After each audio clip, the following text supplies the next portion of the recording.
முதல் கட்டமாக நீங்கள் இதை எப்படி சார் பார்க்குறீங்க இந்த வக்பு பில்லை? முழுமையாக இது எதிர்க்கப்பட வேண்டிய ஒரு பில்.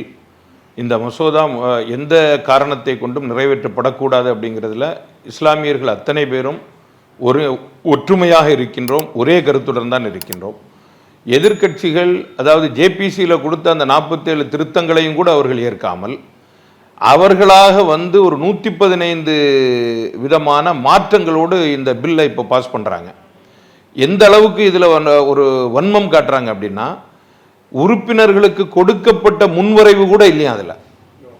அதற்கு மாற்றமாக இந்த பில்லை இப்போ பாஸ் பண்ணுறதுக்காக வேண்டி கொண்டு வந்துட்டாங்க. இன்னைக்கு ரிஜிஜு அவர் சிறுபான்மை நலத்துறை அமைச்சர் வந்து ரொம்ப மோசமாக பேசியிருக்கிறார். எந்த அளவுக்கு பேசியிருக்கிறாருன்னா, இப்போ சொன்னாலும் சொல்லிடுவாங்க எதிர்கட்சிகள்லாம், நாடாளுமன்ற புதிய கட்டிடமே வக்ஃபுடைய இடத்துல தான் இருக்குன்னு சொல்லிடுவாங்க.